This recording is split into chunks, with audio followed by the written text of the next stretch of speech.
Hey friends, you know those little Cheddar Bay Biscuits from Red Lobster that we all just couldn't get enough of? Well, ever since they've come out with the boxed mix, we've been making more than just the biscuits. We've been getting seriously creative in the kitchen. Today, I'm sharing 4 delicious ways to use that boxed biscuit mix for appetizers, dinner, and even breakfast. And these recipes are so good, nobody would ever guess they started with the box. And they are packed with that buttery, cheesy, garlicky goodness we all love. I'm Mel. Welcome home and grab your apron because you're going to want to make every one of these. I can't wait to make these Cheddar Bay crab stuffed biscuits. I'm using something I've never ever used before, and that is imitation crab. I got some of it in chunk style and some of it in flake style. So I'm excited to give this one a try. First thing that we're gonna do is make our biscuit mix, and we're just making it according to the instructions that's on the back of this box, which is 1 package of the biscuit mix, 3/4 cup of cold water, about 1/2 cup of shredded cheese. I'm gonna do a couple add-ins. I'm using a teaspoon of Italian seasoning mixed right in there, along with a teaspoon of garlic powder. Want to get this mixed together well, but don't overwork the dough. Just get everything combined in here. It'll look a little something like that when it comes together. It's kind of a sticky dough. Gonna set my dough over to the side and let it rest. Let's go ahead and get our oven preheating to 375 degrees. These biscuits called for 1 pound of lump crab meat. Now, I've used canned lump crab meat before, and I tell you what, it's gotten really expensive. And when I made crab cakes with it, some of you guys were telling me about using this imitation crab meat. I've never used it, and quite honestly, I didn't even know what it was. If it's imitation crab, exactly what does that mean? It's actually just other fish. It's mainly Alaskan pollock. There's some lobster in here, and then there's, like some Alaskan crab and some blue crab. So that's just what it is. And this red stuff, this is just put in here. It's like a food coloring or something. That was 8 ounces of flake style, and this is chunk style. You can see it comes in little chunks.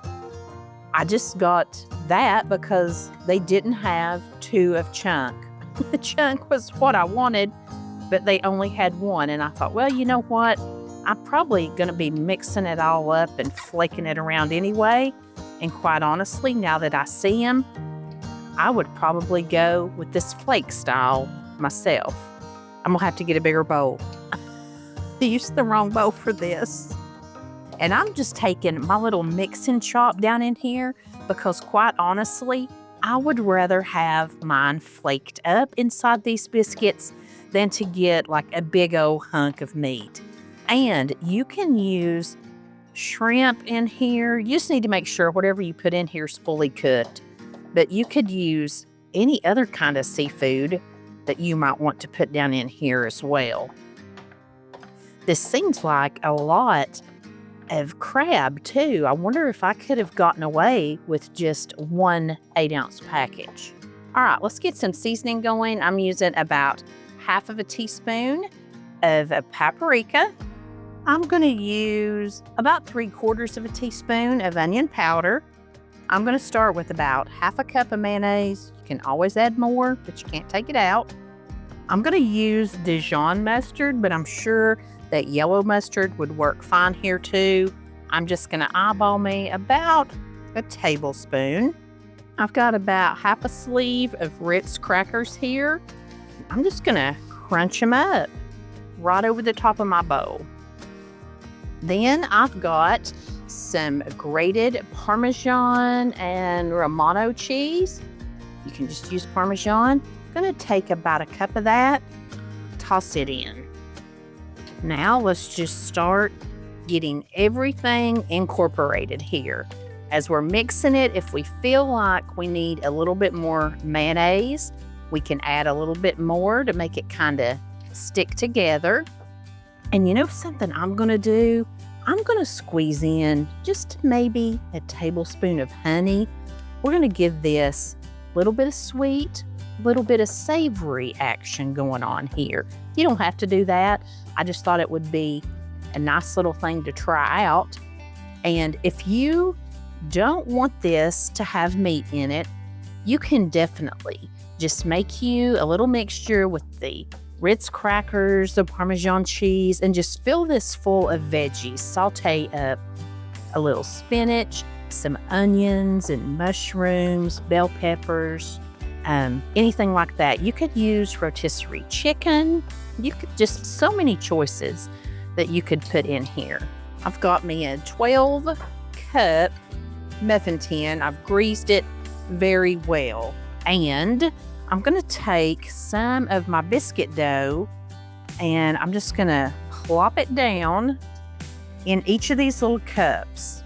I've sprayed my hands. I've oiled them, just a little bit. I've also put some flour back here just in case I end up needing it. But I'm going to make like a little cup out of each one of these. Some of them I may have to put some more biscuit dough in, but I'm just going to kind of smooth them out along the bottoms and kind of push them up along the side of the muffin tins.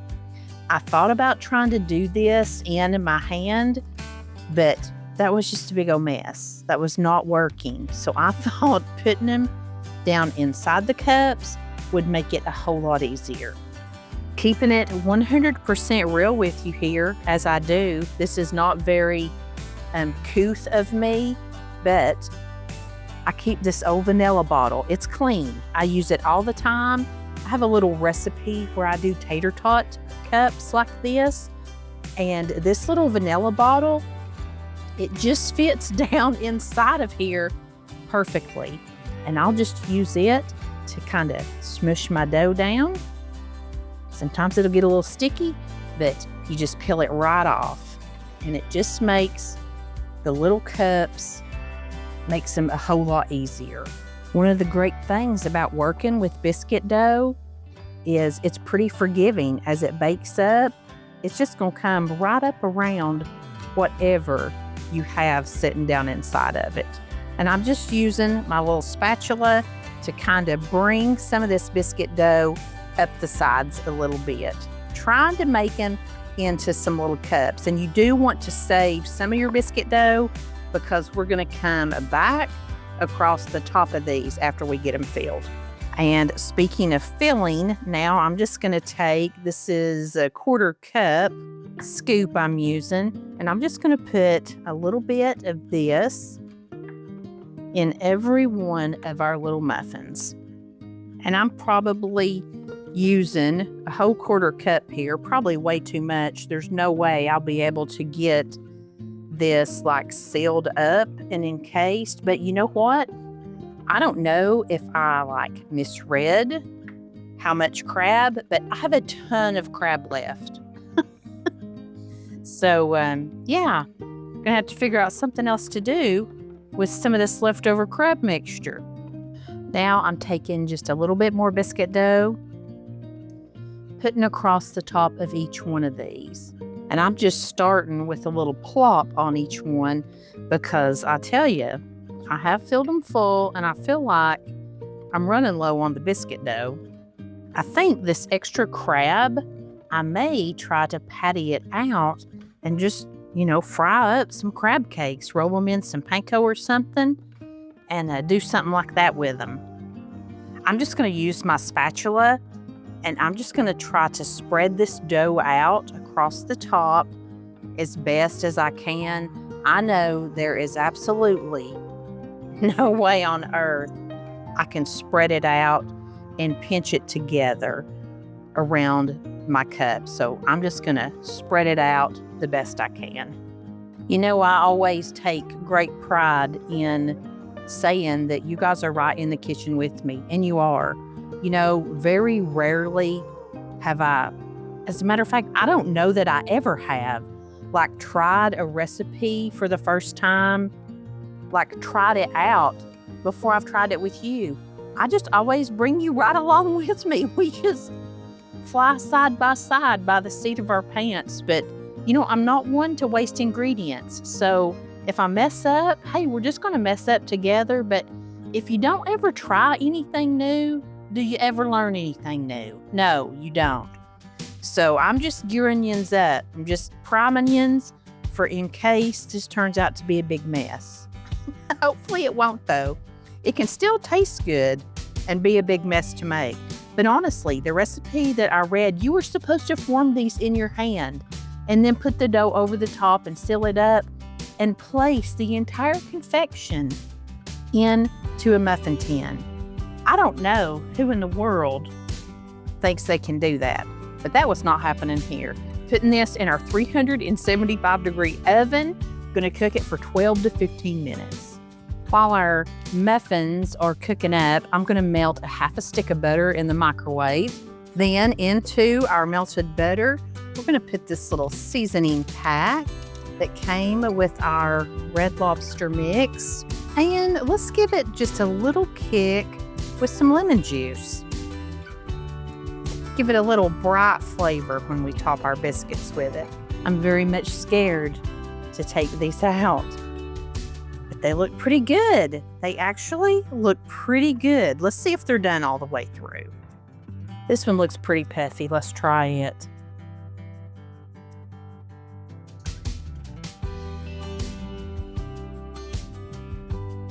I believe they're done. Let's dress them all up with a little bit of butter. Got the seasonings in it from our package of Red Lobster biscuit mix. Got that little bit of lemon. Okay, I'm just gonna let them sit here and cool for a bit. Okay, Patrick is outside working in the yard. Ooh, these are so hot. Can't lie, I'm a little bit nervous. Oh, wow. Look at all that. They came out really good. We give it a try. That is really good. I'm really surprised. The crab is delicious. All the seasonings are so yummy. The little bit of lemon on the top is so good. You could serve this as an appetizer at the holidays. You could make them even like bite size, but it's really filling too. This would be delicious for like a fancy brunch with some eggs, or just put a little salad on the side with like a vinaigrette. These are really yummy. I thought I was making a big old mess, but turns out we've just got another beautiful rustic type dish from Mama Mills Kitchen. This is really good.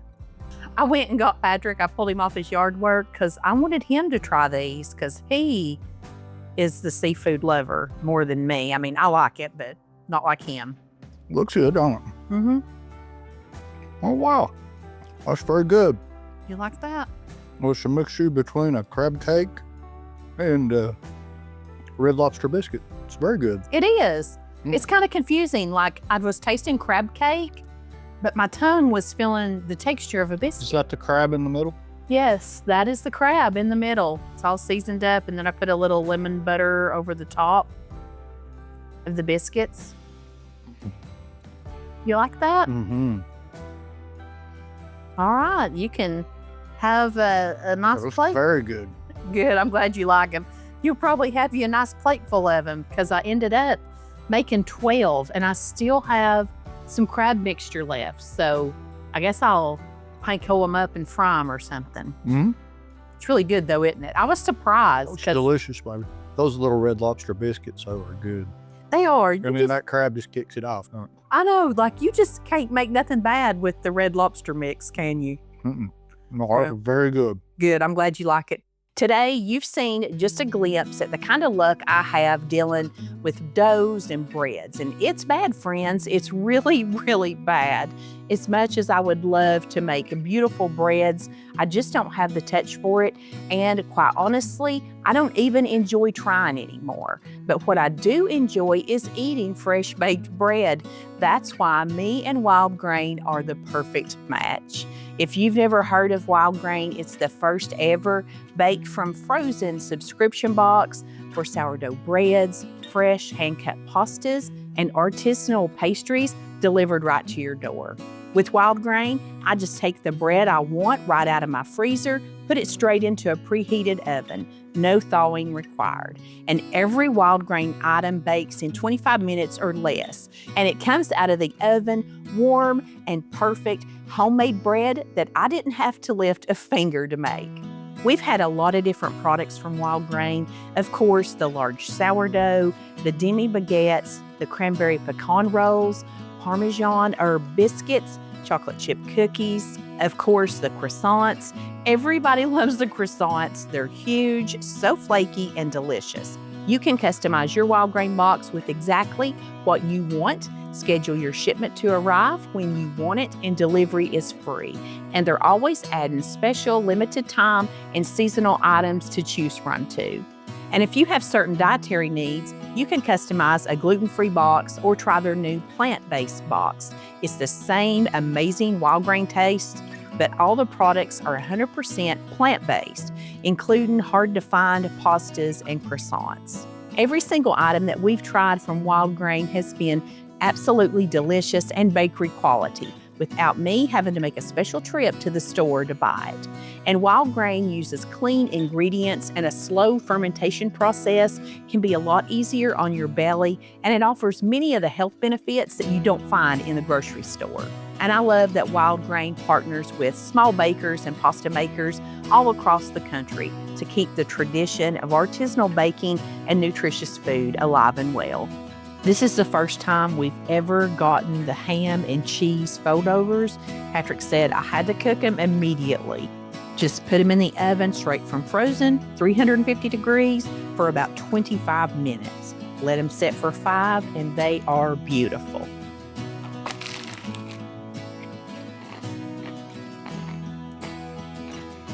Boy, that's good. And in case you didn't know, Wild Grain donates 4 meals to the Greater Boston Food Bank for every new member that joins. So far, Wild Grain has donated over 500,000 meals. If you want to try Wild Grain today, head to the description box, click my link, and use my code MOMMAMAIL, and you're going to get $30 off of your first box, plus free croissants in every single box. And you don't want to miss those croissants, believe me. All the details in the link are below. And thank you, Wild Grain, for being such a gracious and delicious partner, and for offering this great deal for my viewers.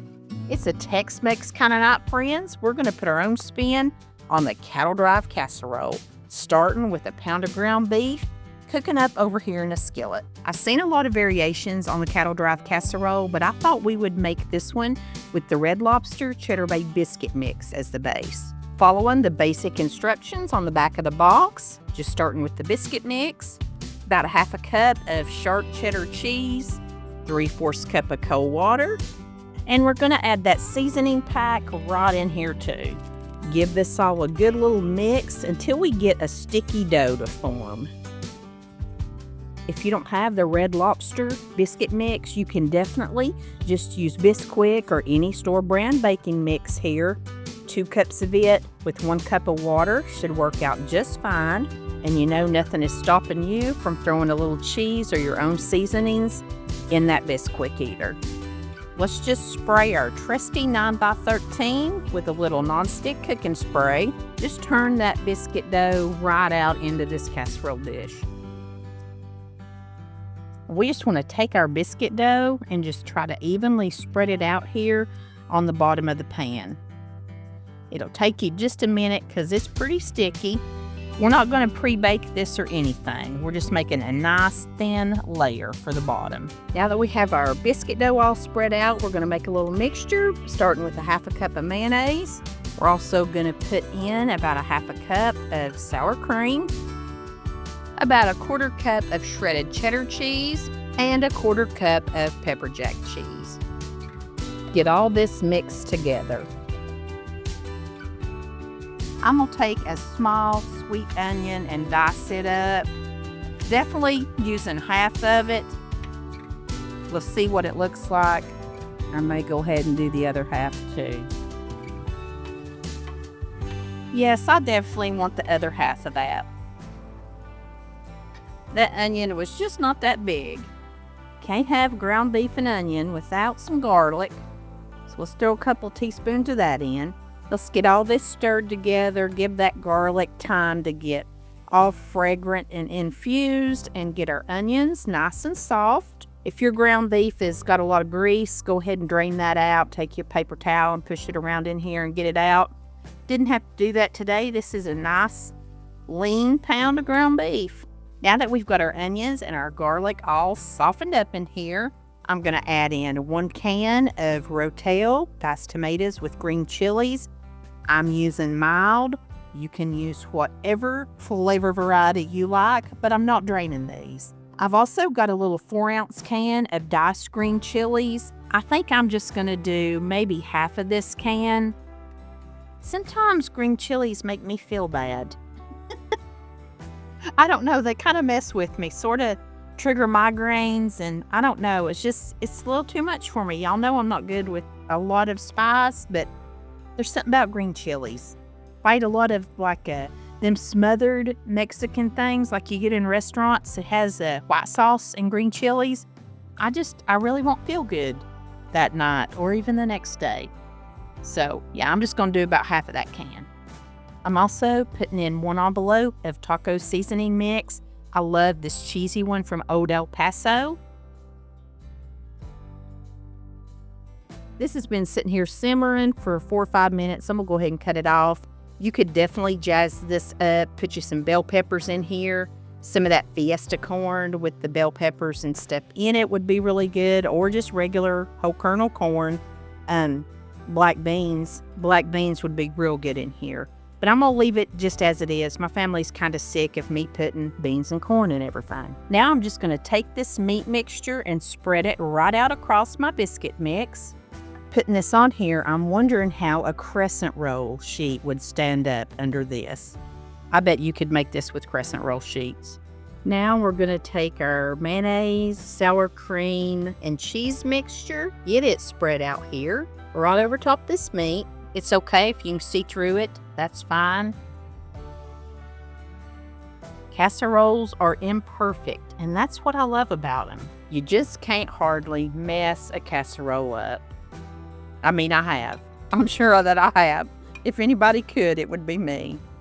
It'll all come out though. Now we're going to take that other 1/4 cup of shredded cheddar cheese and that other 1/4 cup of the pepper jack cheese and sprinkle them right over the top. This is a pretty rich casserole with the sour cream and the mayonnaise, but it's just got 1 cup of cheese in it. So that's something, ain't it? But friends, I just had a little bitty handful of the cheddar cheese left. I'm just putting it on here. Now we're going to bake this uncovered in a 350-degree oven for about 30 minutes. I don't know what I was waiting for about trying this cattle drive casserole. It was so delicious. We all loved it. We really enjoyed the garlic cheddar biscuit bottom. It was almost too much though. I think I would love it with Bisquick, maybe even some cornbread, Jiffy cornbread mix, but it was so good. It was also not too over the top. It had plenty of cheese in it, but with the sour cream and mayonnaise mixture down in there, it was just the perfect amount with the amount of cheese it had. I'm glad I didn't put all those green chilies in there. I think that would have been too much for me. This was a really hearty and filling casserole, but it didn't leave you just miserable after you ate it. Delicious with a big side salad. Another great Tex-Mex dish for me to add into my rotation. We'll be making this often.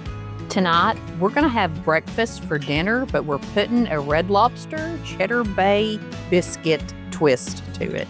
First thing we're going to do is get our oven preheated to 375 degrees. Next, I'm going to heat up a big skillet on top of the stove, and I'm going to brown up a pound of breakfast sausage. I'm using Swaggerty's. That's my favorite sausage. I like the mild, the hot. I like all the varieties, but I just always go for mild when I have the choice. And I'm just gonna crumble this up with my little mix and chop tool. And when I'm making a casserole with, sausage or ground beef or anything like this, I like mine in little bitty tiny pieces. I like it crumbled up really small. I don't like to get like a big chunk of meat. I want it all really minced up little. And as this begins to brown up some, I'm gonna go ahead and put some seasonings in. I'm gonna add in about half a teaspoon of paprika, a half a teaspoon of some garlic powder, a half a teaspoon of some onion powder. Then I'm just gonna throw in some salt and pepper to taste. Now let's just give it a really good mix together so we can get everything incorporated. And I have about 3 stalks of green onions and probably a quarter of a red bell pepper that I'm gonna chop up. I'm gonna put that in as this browns up, but I'm gonna save a little bit of my green onion back to use a little bit later too. Now let's just let this sausage finish cooking up. It's pretty much done. Just let our onions and our peppers soften up just a little bit here. And I am going to reduce the heat just a little bit because I don't want my green peppers, to like get too done or turn brown in here. My sausage and veggies is pretty much finished up. I'm just going to take a casserole dish and lightly spray the bottom of it. I have no idea what size this is, but it's nice and big. And I kind of feel like we're going to need a good sized casserole dish because we're going to have some eggs in this and they're going to jump up there and raise up, I'm sure. I just put my sausage down here in the bottom of it. I'm going to spread it across there. Now I'm just taking probably a quarter cup of some shredded cheese here. This is cheddar. And I'm also using about a quarter of a cup of mozzarella. Some pepper jack cheese would be really good with this. I said we were going to pour eggs over this, and we are. We're going to get 8 eggs in this bowl right here. And we're just going to mix them up, whisk them up really good here together till they're all scrambled up. Not adding any milk or cream or nothing like that in here, just the eggs. Then we're going to pour these eggs right over the top of our casserole. Want to get them pretty evenly dispersed across here. You really want to push your sausage and stuff down in there. Make sure eggs getting all the way, to every little corner and place in your casserole dish here. Just for good measure, I'm going to sprinkle it with just a little bit more mozzarella and cheddar cheese here. I mean, just a smidge. Now we're going to put this in our preheated oven for about 12 to 15 minutes. While this is baking, we're going to make our biscuit dough. Now we're going to mix up this Red Lobster Cheddar Bay Biscuit mix. Just going to use the directions that are on the back of the package. In this box, you're going to get a bag of the biscuit mix. Dump that in. This little seasoning pack comes with it too. We're going to set this aside to use in just a second. I'm going to use about a half a cup of shredded cheddar cheese and 3/4 cup of cold water. Now, we're just going to get it all mixed up, get it all incorporated really well, and we're just going to set it over to the side. Oh, I about forgot something. We saved some of our green onions to put in here.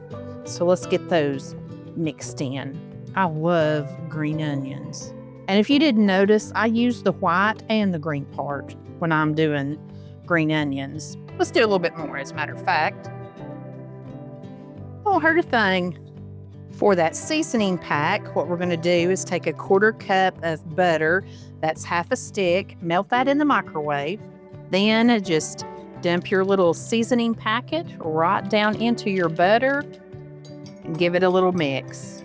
And that, in my opinion, is one of the best things about these Cheddar Bay biscuits. And about that time, your casserole will be calling that it's ready to come out.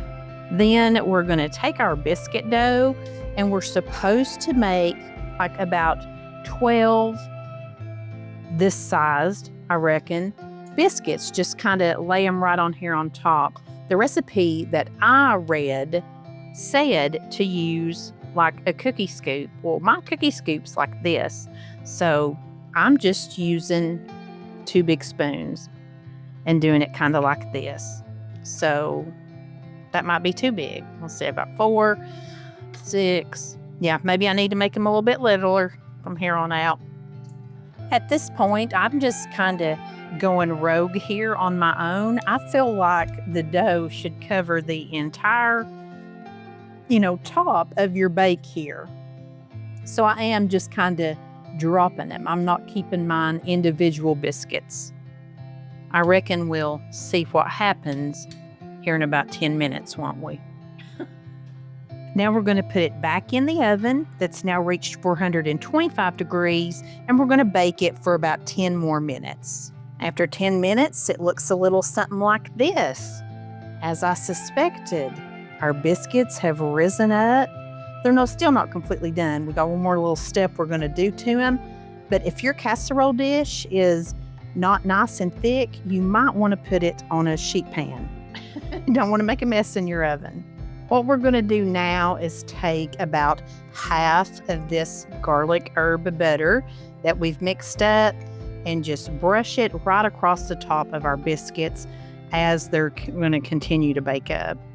Then, just for funsies and some color, we'll sprinkle a little bit more paprika right over the top of these biscuits. Now we're going to stick them back in the 425-degree oven for 5 to 10 more minutes. Just watch them. You'll know it's done when a little wooden toothpick stuck down in your biscuits comes out clean.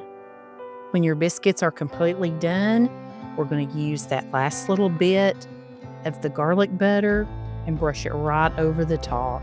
Of course, I'm going to put some green onions over the top. Makes it pretty and tasty. And let's let it sit here about 5 minutes, and then we'll cut into it. This is my offering to you, dear sir. Not that I won't enjoy it too, but you remember last week when you ate that cottage cheese and spinach quiche? Yes, I do. God love you. That just ain't your kind of food, but you ate it. No, but it was good, but it's not my thing. You didn't complain, you just ate it. This is the recipe. When I saw it, I was like, Daddy, this is Daddy's recipe. Only way to try. Oh man, it was good. Is it delicious? Mm-hmm. Good. What's the creamy part inside? I guess it's just cheese, because you know what? There was absolutely no milk or anything in there. That's good. No cream of anything, soup, no sour cream, just cheese and eggs, sausage. What about the biscuits on top? That's that Cheddar Bay stuff, ain't it? Mm-hmm. It's very good. How does it pair? See, I haven't tasted it yet. How does it pair with it being like a breakfast sausage? Like, would you eat this with hash browns and gravy, or? No, I would call this more like a dinner. More like but dinner. I mean, yeah, you could. Because I like breakfast sausage in like spaghetti and stuff like that too. And but I don't think I want a Cheddar Bay biscuit with my sausage gravy. Oh, I can't wait. Give me a bite. Oh, it's delicious. That is good. I know. The eggs are really good in there too. The little biscuits. Yeah, the little biscuits make it all better, don't they? This would be good for Christmas. It would be perfect for Christmas. Very good, Mom. You're welcome. I'm glad you liked it. Mm-hmm. We're going to make an old favorite today, sausage balls, but we're taking it up a notch. We're going to use our Red Lobster Cheddar Bay Biscuit mix in these. They're going to be delicious. The first thing I like to do is grab a really big bowl, so I got plenty of room to work, and I throw in 1 pound of sausage. I'm using mild because that's what I like. And I do like to leave my sausage sitting out on the counter for a little while. I mean, I'm not talking hours like it's going to go bad, but just a little while, so it's a little easier to work with in the mix. It just helps soften it up. And speaking of softened, I'm putting in an 8-ounce block of softened cream cheese. We are going to put in the package of the Cheddar Bay biscuit mix. And here's the magic maker, is this little packet of seasoning that comes with the biscuit mix. We want to be sure and put that in too. And I use about 2 cups of cheese, and I'll put in about half of it, and then I'm just going to use my hands and start mixing it together. If you have a big KitchenAid stand mixer, you can put the dough hook on it, and it works perfectly for mixing up sausage balls. I have used my KitchenAid hand mixer. It has dough hooks. I have used it before, but honestly, I just like getting my hands in here and doing it like this. Also, if you are watching this and you don't happen to have a box of Cheddar Bay Biscuit mix and you just get to wanting sausage balls, for years I have just made regular old sausage balls with like Bisquick or any kind of brand of baking mix, a pound of sausage, and cheese. And I think I used about 2, maybe 2.5 cups of Bisquick to 2 cups of cheese and a pound of sausage. I never even put cream cheese in it. That is a kind of new thing, I guess, that I've just noticed happening in the last few years, is us putting cream cheese in everything. It sure does make it good, but it may be to the detriment of my waist for sure, and our health too. But it sure does make it good. Cream cheese and sausage goes really good together. When I get my first little combining done, I'll go ahead and pour in the rest of that cheese. And you could probably just use 1.5 cups, but I buy these bags that already have 2 cups measured out. So I just figure the more the merrier. And I'm just going to continue to mix this together. Okay, now that you got your arm workout in for the day and you've got one big sausage ball here, we're just going to pinch off little sections. If you want to be precise, you could use a cookie scoop or something like that. But I take little pieces and just round them into a little ball. And I like mine about this size right here, about 2 bites. And we're just going to work through that whole big concoction over there.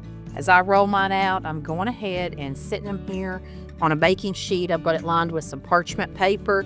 I may have to get 2 out, but that is okay. I'll show you some different options on what you can do with them once we get all through this whole bowl. And I forgot to tell you, just mixing this together, it smelled so good with the Cheddar Bay, the garlic stuff. I just can't wait to try these. I've seen a lot of different recipes that they've come up with for sausage balls now. I've seen one where you use like a stuffing mix. I think I might try that one next year. I'm really enjoying taking these old classics and just putting a new twist on them, something different. Okie dokie. I got a baker's dozen over here, and then I got 35 over here, 35 and 13. It's a lot. Let's do the math. 35 and 13, 8. 48? Yes, I got 48. I got 4 dozen sausage balls. Now, this little tray right here, I'm going to put in the oven at 400 degrees, and we're going to cook it about 15 or 20 minutes. Then I'm going to take this whole tray, and I'm just going to set it right inside of my freezer, and I'm going to flash freeze these. Then I'm going to put them in a Ziploc freezer bag. I can store them just like that. Then, when Christmas comes, right from frozen, I'll pull them out and put them on a baking sheet with some parchment paper, bake them up, just maybe add a couple more minutes to their cook time. And I'll have a whole tray done up ahead of time. Every morning since then, Patrick has asked me if we have any more of these, and I just always tell him no with a smile. Don't fear, I've got the ingredients to make him a whole nother run of them, but I do have that bag saved back for Christmas. These are delicious. You are going to love them. These are so flavorful. I don't think I'll ever go back to making plain sausage balls again.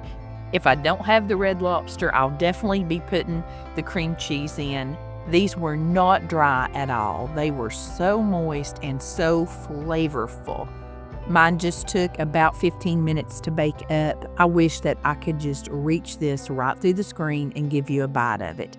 That Red Lobster Cheddar Bay flavor came right on through, and I guess it was just that cream cheese that kept them so moist and delicious. You're going to love this. Don't forget to check out Wild Grain. Use the link below to get $30 off your first box and free croissants for life. And if you enjoyed today's video, you're gonna love this one. It's packed full of delicious and easy recipes using Jiffy Muffin Mix. Thank you so much for being here, friends. You make my kitchen a happier place. I'll see you in the next one. Until then, I send you love from my kitchen.